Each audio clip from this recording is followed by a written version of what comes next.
beberapa hal yang terkait dengan masalah gut-brain axis ini sudah dibahas lama ya sebenarnya di dalam ilmu kedokteran jiwa ya khususnya. Dan ini merupakan beberapa hal yang mungkin perlu kita pahami kembali terkait dengan apa itu kemudian GBA atau gut-brain axis. Ya. Jadi memang sekarang ini kalau kita bicara masalah kedokteran jiwa atau masalah mental, kita tidak hanya bicara masalah bagaimana merubah perilaku, tetapi kita juga harus lebih ke dalam lagi bagaimana kemudian kita akan melihat sisi dari faktor-faktor yang lebih kecil lagi, faktor-faktor yang lebih esensial lagi di dalam suatu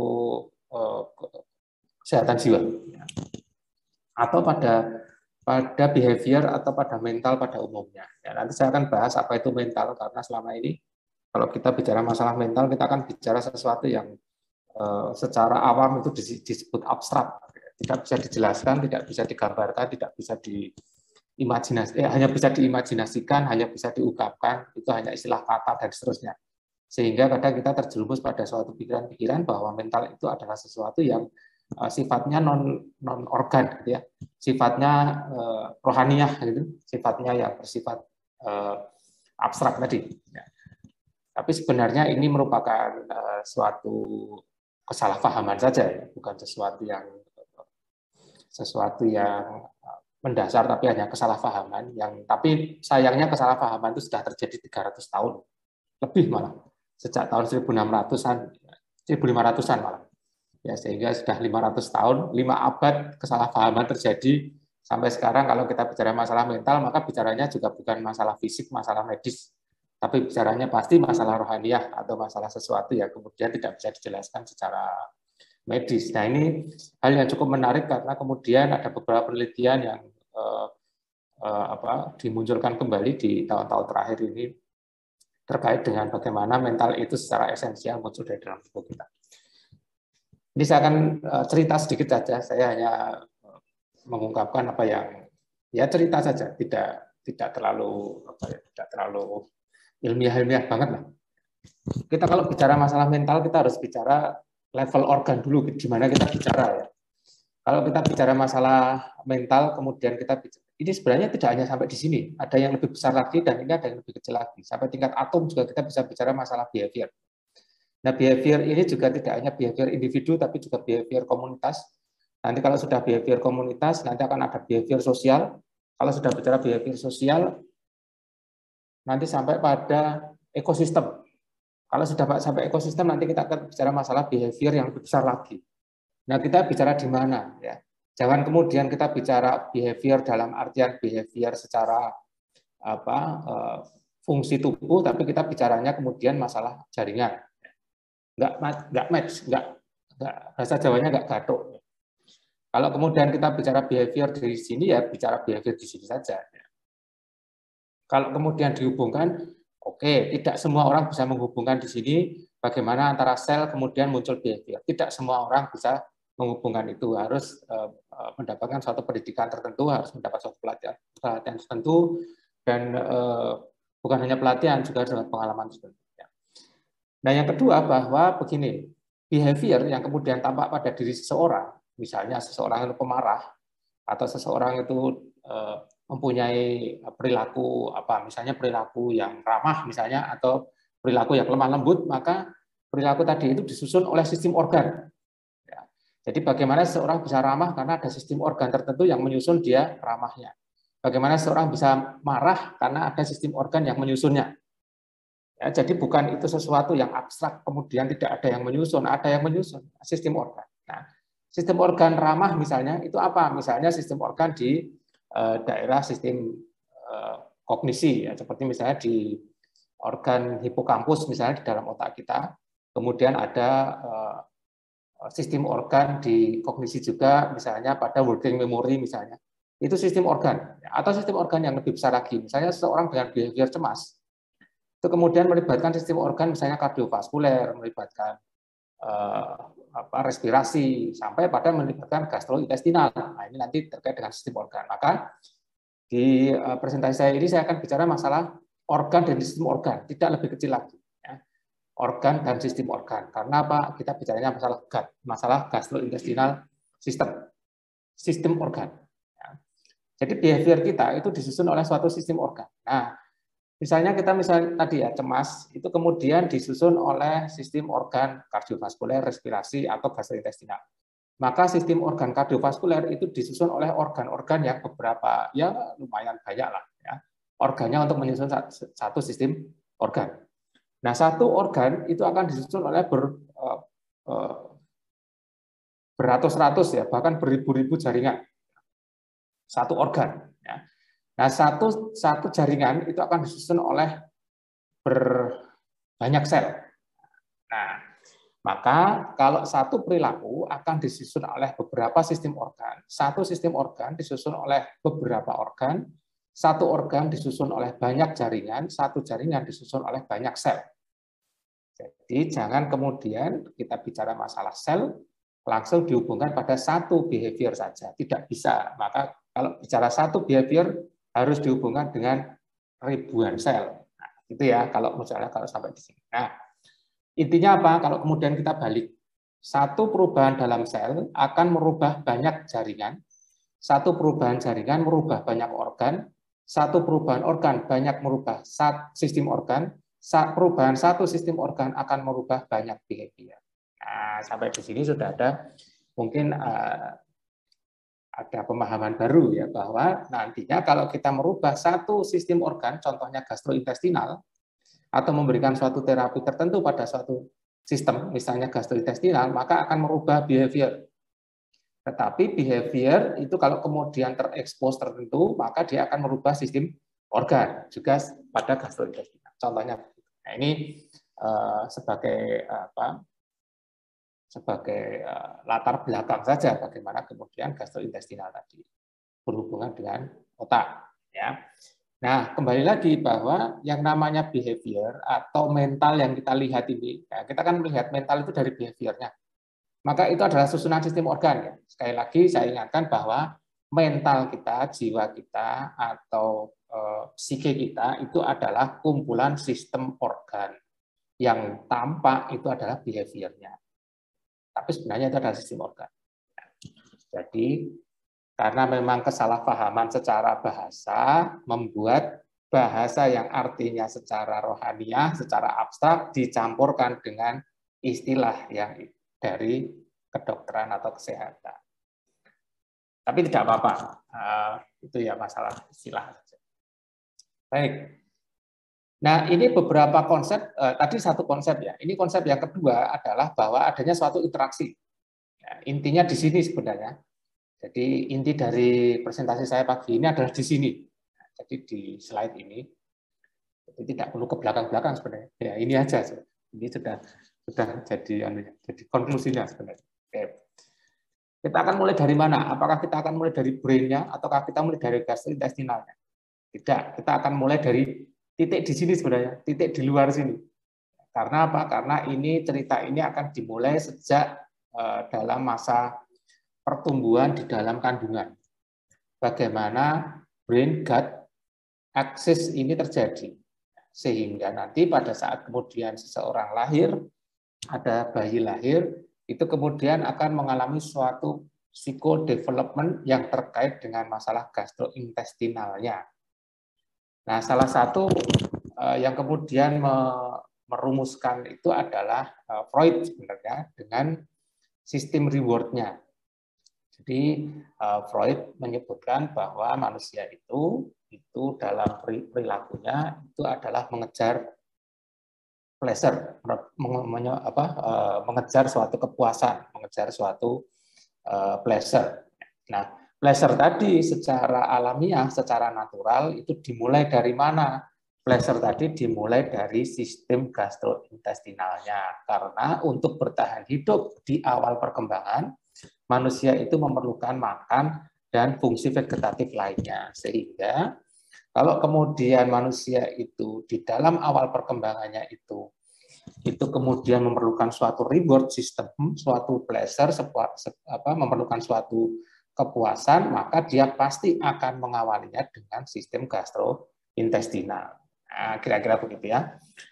Nah, ini adalah suatu model di mana kemudian adanya suatu interaksi antara behavior dan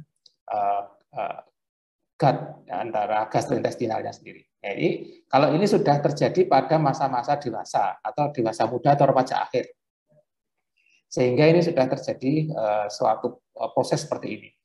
Jadi saya tidak bisa bicara bahwa awalnya di pikiran, tidak, awalnya di gastrointestinal, tidak juga, karena yang dimakan itu akan mempengaruhi pikiran, yang dipikirkan juga akan mempengaruhi apa yang dimakan.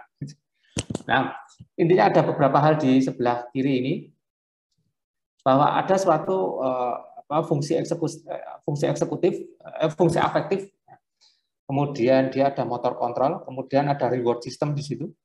Reward system itu sistem reward ya. Setiap perilaku manusia itu sebenarnya adalah mengejar reward, mengejar suatu balasan. Jadi seseorang itu berperilaku A itu mengejar balasan untuk mendapatkan sesuatu. Itu sudah pasti ya. Jadi reward system. Reward itu bukan mesti positif, reward itu bisa negatif juga. Jadi manusia melakukan suatu perilaku itu bisa juga karena suatu reward negatif, sehingga dia melakukan suatu perilaku. Kemudian ada yang namanya dopamin reaktif system. Jadi sistem reaktif dopamin. Dopamin itu fungsinya untuk apa? Dopamin itu fungsinya untuk tenaga, untuk metabolisme energi, kemudian metabolisme target ya. Misalnya manusia mempunyai tujuan, nah tujuan itu tadi ditentukan oleh protein yang namanya dopamin ya. Kemudian ada energi homeostasis sistem. Nah, ini nanti terkait dengan apa yang kemudian dimakan, intake-nya bagaimana, apa saja dan seterusnya. Kemudian ada peripheral signal. Jadi peripheral signal itu hubungan bagaimana antara visceral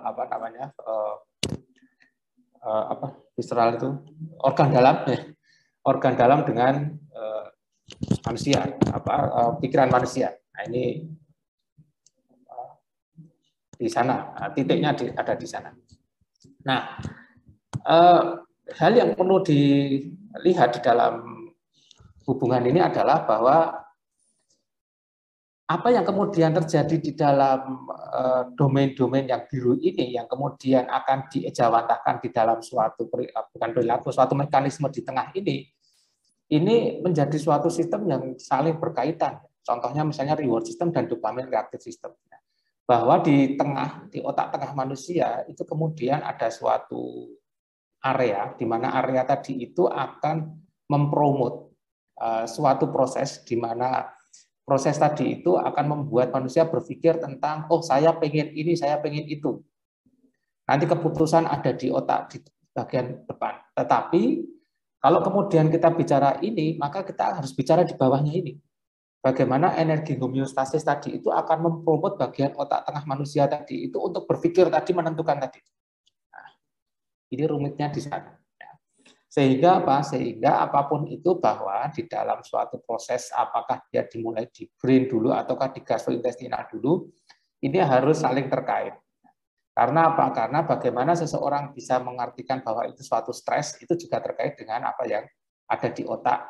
Tetapi apa yang kemudian dimakan, itu juga jenis-jenisnya juga harus ditentukan oleh gastrointestinal itu sendiri. Jadi kadang begini ya,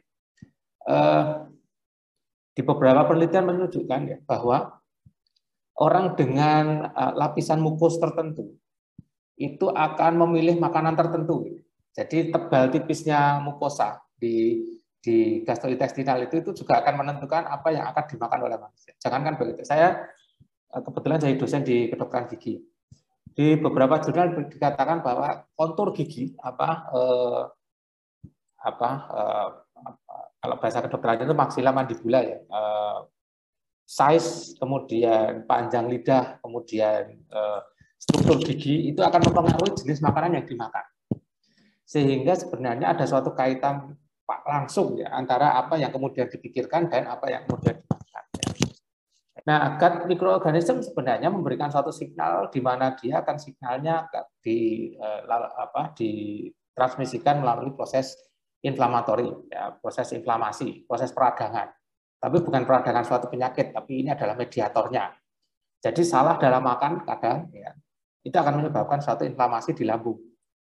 ada beberapa hal yang tidak pas, nanti akan ada beberapa hal yang tidak pas juga di otaknya. Nah, kemudian yang kedua melalui neuroaktif metabolisme. Ya, jadi metabolit, ya, hasil metabolisme neuroaktif yang kaitannya itu pasti dengan suatu metabolit dari protein-protein yang masuk pada manusia. Ya, ini seperti contohnya adalah triptofan metabolit. Triptofan metabolit itu hubungannya nanti dengan protein yang menyalurkan rasa nyeri, menyalurkan rasa sedih, menyalurkan rasa cemas dan lain sebagainya, itu triptofan. Kemudian ada interaksi antara suatu kerja dari bagian-bagian otak. Nah, tadi yang sudah saya sebutkan bahwa bagian depan ya prefrontal cortex, kemudian ada reward system dari dopamin tadi. Kemudian ada sensorik system. Lidah kita saja itu juga akan berpengaruh terhadap apa yang kemudian kita lakukan ya. Seperti contohnya perilaku mencari makanan. Nah, ini hal yang sederhana saja. Several environmental influences such as food advertisement and food use engage the extended reward system. Jadi apa yang kemudian terjadi di lingkungan, seperti contohnya misalnya apa yang kemudian dimakan, apa yang kemudian didengar, cerita seseorang, bagaimana kemudian melihat dari iklan-iklan itu juga bisa meningkatkan bagaimana suatu reward system. Nah, ini terkait dengan tadi gambar tadi. Namun demikian kita harus ingat bahwa apa yang disebut dengan stres itu sendiri juga itu perlu dilihat ya. Nah, bagaimanapun juga dari faktor genetik dan epigenetik itu juga tidak bisa lepas dari hal ini. Ya, tadi makanya saya bilang di dalam bagian tadi bagaimana hubungan antara brain and gut itu sebenarnya adalah dimulai dari pada saat tahap awal perkembangan manusia, tidak pada dewasa ya, sudah di awal-awal dulu. Ya, bagaimana kemudian seorang kemudian craving terhadap sesuatu, bagaimana kemudian seseorang memilih makanan tertentu, bagaimana seseorang kemudian melakukan sesuatu tindakan-tindakan tertentu di dalam perilakunya untuk apa? Untuk reward system terkait dengan makanan. Ini sangat berhubungan ya.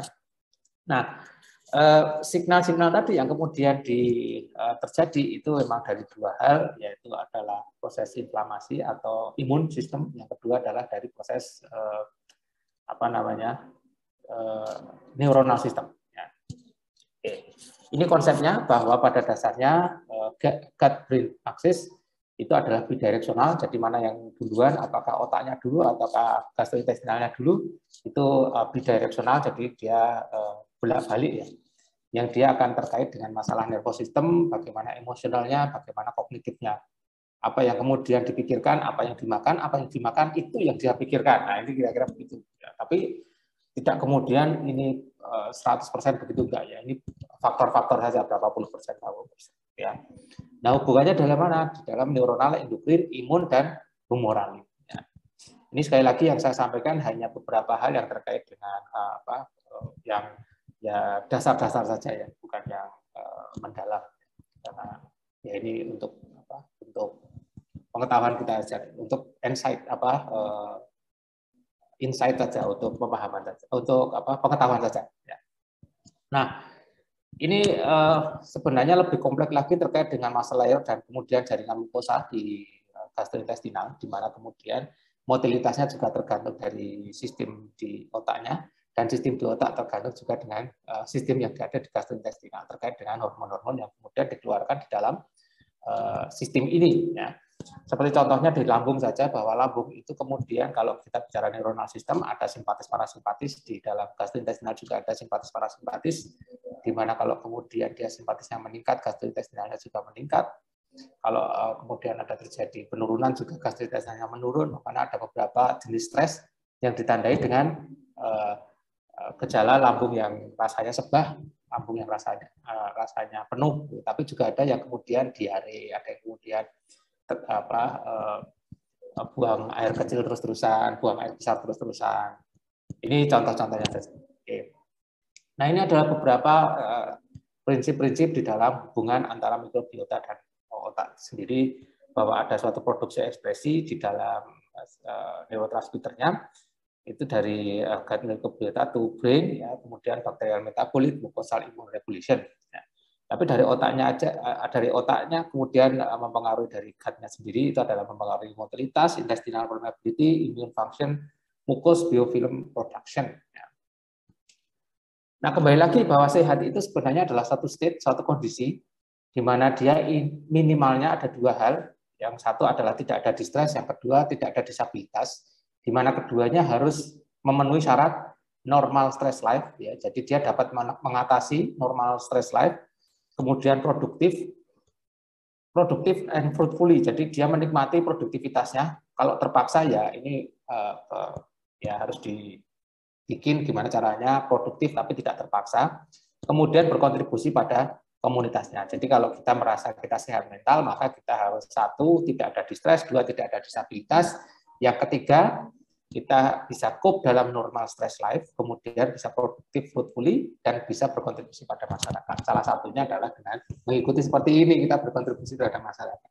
Nah, komponennya emotional well-being, psychological well-being, dan social well-being ini adalah definisi sehat mental. Ini hanya keterangan saja. Nah, terkait dengan stres tadi itu kemudian bagaimana akan berpengaruh terhadap lambung dan seterusnya. Nah, tadi saya sudah bilang ada yang namanya simpatis parasimpatis, itu fase pertama. Jadi misalnya kalau ada orang stres pertama kali, kemudian ada yang nyeri lambung, nyeri ulu hati, kemudian perutnya sebah atau diare dan seterusnya. Nah, ini karena ada autonomic nervous system. Nah, kemudian sudah terjadi misalnya gastritis, ya, kemudian kronis, kemudian ulkus, ya itu sudah pada fase 2. Tapi kalau sudah terjadi disfungsi, itu sudah pada fase 3. Artinya apa? Artinya stres tadi itu menyebabkan ada suatu ketidaksesuaian atau disfungsi di dalam suatu organ, bahkan sampai damage, ya, irreversible, tidak bisa balik. Makanya kalau stres jangan lama-lama, karena kalau lama-lama nanti jangan-jangan bisa nggak balik gitu kelainannya. Ini tadi simpatis parasimpatis. Ini hanya keterangan saja bahwa teori tentang stres. Nah, impact-nya apa? Kalau kemudian kita bicara masalah stres, maka ini adalah imun, cardiovascular system, gastrointestinal system. Nah, ini yang kita bicarakan hari ini. Neuronal system, muskuloskeletal, endocrine. Ya, ini tadi seperti tadi hubungannya bahwa kalau kita bicara masalah mikrobiota di usus di lambung, kemudian kita akan bicara berbagai macam hal di sini, ya. Bisa hipersensitif, bisa neurodegeneratif, bisa obesitas. Nah, ini yang banyak kita bahas, obesitas dan pain sebenarnya, psychiatric disorder. Ya. Tapi tidak kemudian secara khusus ya bahwa ada salah makan kemudian terjadi gangguan jiwa, ya enggak begitu. Kalau salah makan biasanya kemudian pain, jelas ya. Oke. Nah, komunikasinya apa di dalam immune system dan neuronal system tadi sudah saya sebutkan juga. Ya, oke. Nah, pathway-nya juga kalau imun tadi disalurkan dalam imun sistemnya, ya nanti dari hormonal dan neuronal. Demikian juga yang neuronal. Nah, beberapa contoh bahwa ada suatu metabolisme dalam otak, yaitu adalah terkait dengan obesitas dan diabetes. Bagaimana insulin itu berpengaruh terhadap suatu perilaku. Jadi perilaku seseorang itu karena insulinnya, itu perilakunya akan berbeda dengan perilaku orang yang lain, dan dia akan mudah sedih dibandingkan yang lain. Ini terkait orang dengan gangguan fungsi insulin yang nanti kaitannya dengan diabetes itu lebih rentan menjadi depresi dibandingkan yang tidak. Ini contoh-contoh saja bahwa terkait dengan motivasi, rewarding, dan reinforcement terkait dengan food. Ada food itu atau feeding itu juga sebagai pelampiasan atau sebagai pemenuhan reward juga ada. Tapi ada juga yang reward itu dengan olahraga, ada reward dengan menonton, ada reward dengan beraktivitas dan seterusnya. Ya, ini masing-masing orang. Ya. Nah, ini inflamasi lagi, ini hanya keterangan saja. Ini juga bagaimana food itu sebagai coping mechanism. Jadi dari gastrointestinal itu akan menjadi suatu coping terhadap stresnya dia. Ini keterangan saja bahwa ini yang kemudian reward itu menjadikan seseorang itu intake-nya menjadi berlebihan itu kadang sehingga terjadi obesitas. Maksudnya perubahan perilaku itu apa ya? Kalau boleh saya tahu ya, perubahan perilaku bagaimana bisa berhubungan dengan gut-brain axis pada anak SD? Sebenarnya tidak hanya pada anak SD ya. Kalau perubahan perilaku ya. Jadi gini, gut-brain axis itu hanya sebagian faktor, ya, sebagian faktor, tidak kemudian menjadi faktor utama, kira-kira begitu ya. Nah, kalau perilaku bagaimana bisa berhubungan dengan gut-brain axis pada anak SD? Biasanya kalau pada anak SD itu terkait dengan masalah reward yang hubungannya pada proses perhatian, ya, proses perhatian.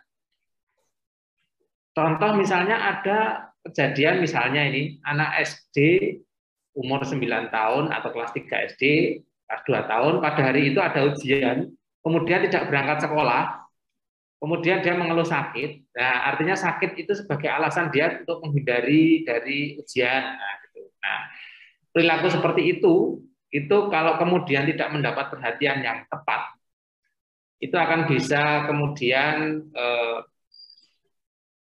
berimbas pada masa dewasanya. Ya, biasanya masa dewasanya ini terkait masalah tadi, apakah dia ada simpatis parasimpatis, ataukah dia nanti ada masalah hormonal. Nah, nanti kalau misalnya ya, kalau misalnya simpatis nanti yang sakit nyeri ulu hatinya, gitu ya, panas, kemudian dadanya seperti panas, terbakar dan seterusnya. Tapi kalau kemudian yang meningkat parasimpatisnya itu nanti keluhan di dalam lambungnya itu apakah dia susah buang air besar, apakah rasanya sebah, dan lain-lain. Nah, kalau perubahan di anak SD sebenarnya itu lebih banyak terkait dengan bagaimana proses perhatian lingkungan terhadap dirinya.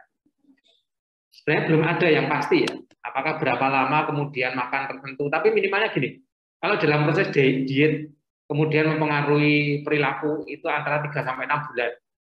Jadi misalnya kalau sekarang biasa makan nasi, kemudian berubah jadi makan telo. Telo itu apa? Ubi. Nah, jadi berubah makan ubi, proses diet itu, maka proses itu akan merubah perilaku, kebiasaan itu akan terjadi kira-kira dalam waktu 3 bulan atau setelah 4 kali 3 itu 12, 4 kali 4, 16. Setelah sekitar 3 bulan, 4 bulan, itu baru nanti perilaku tadi akan berubah. Contohnya, nanti pada bulan ke-5 atau bulan ke-6, itu nanti makan nasi itu terasa aneh. Nah, kira-kira gitu. Jadi bagaimana kalau kemudian merubah mood? Kalau merubah mood itu bisa sesaat, cepat, itu makanya ada beberapa orang yang kemudian kalau lagi sedih, itu makanya nanti sesuatu yang manis. Kalau kemudian orang yang sedang sedih tapi marah, itu nanti makanya cenderung asin atau cenderung gurih dan seterusnya, kayak gitu. Tapi kemudian bagaimana kemudian membuat sistem imun secara keseluruhan? Nah, ini juga tadi tidak ada dosis yang pasti. Makanya yang lebih baik adalah bagaimana menjaga keseimbangan makan dan kebutuhan makan. Ya. Mekanisme apa saja yang berperan dalam terjadinya brain fog? Nah, saya tidak tahu apakah brain fog juga bisa kemudian diterangkan di sini, karena kalau kemudian blank sesaat yang kemudian disebut brain fog itu artinya banyak ya, faktornya banyak. Bisa jadi nanti kita mekanisme dari memori, bisa mekanisme dari kognitif secara umum, tapi bisa juga dari ketakutan, bisa juga brain out, kelelahan, macam-macam ya. Ya, picky eater mungkin ada 2 hal ya kita melihatnya ya. Yang satu adalah pola apa yang dimakan, yang kedua adalah pola perilaku. Kalau pola perilaku pasti akan dimulai dari apa yang dimakan orang tuanya. Kalau biasanya orang tua itu makan, nanti anak-anak juga ikut makan. Tapi kalau orang tuanya biasanya juga milih-milih makanan, anaknya juga akan milih-milih makanan. Tapi yang kedua adalah pola apa yang dimakan, itu terkait dengan apa yang terjadi pada lambungnya atau pada ususnya. Karena apapun itu faktor genetik, struktur dari usus itu juga akan berpengaruh apa yang dimakan, sehingga anak itu akan makan apa yang nyaman buat dirinya. Sehingga picky eater itu kalau kemudian berkembang terus dengan 2 hal tadi, ya jadi gangguan perilaku. Ya, orang akan jadi mudah emosi, tapi emosinya lebih kepada kesedihan tapi yang marah gitu. Kesedihan tapi dengan suatu proses kemarahan ya, bukan suatu.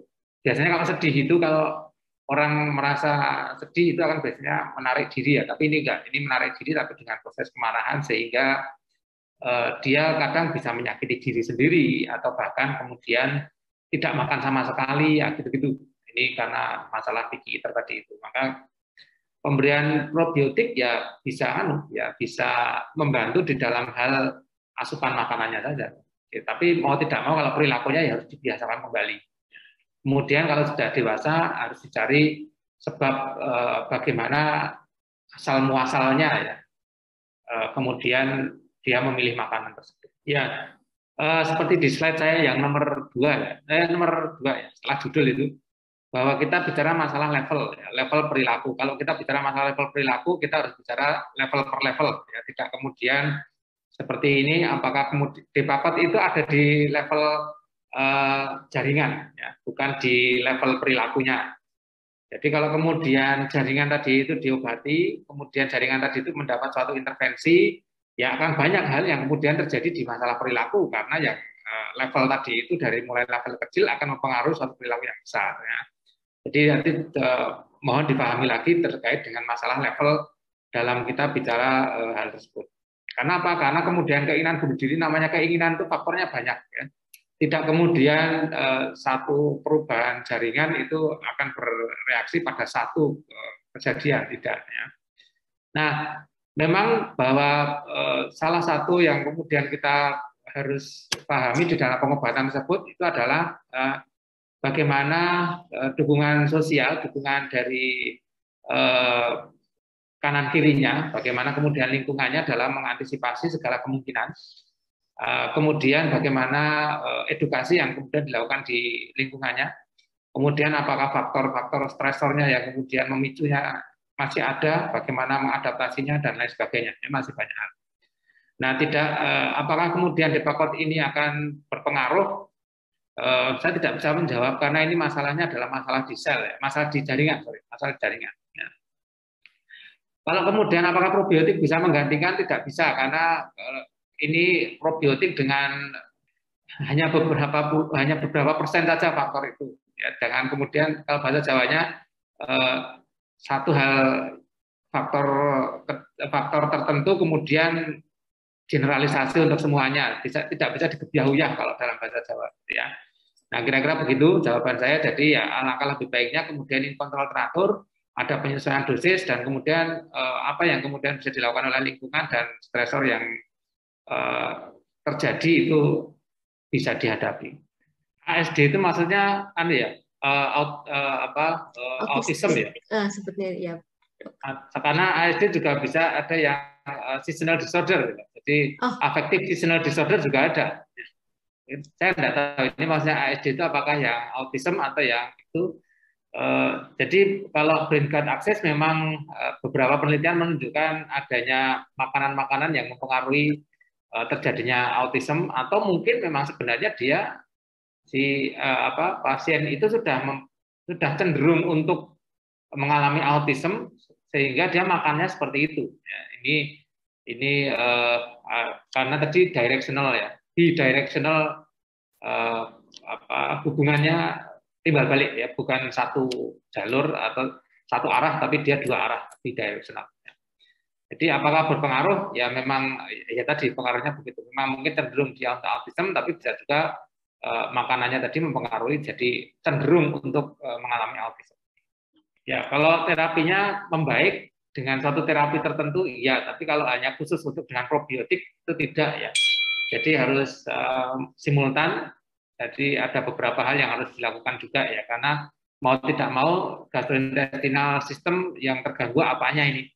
Bisa karena begini, stresor itu bisa menjadi penyebab, bisa jadi pemberat, tapi bisa juga jadi cetus untuk terjadinya gangguan. Ya, jadi tidak mesti kemudian harus selalu begitu.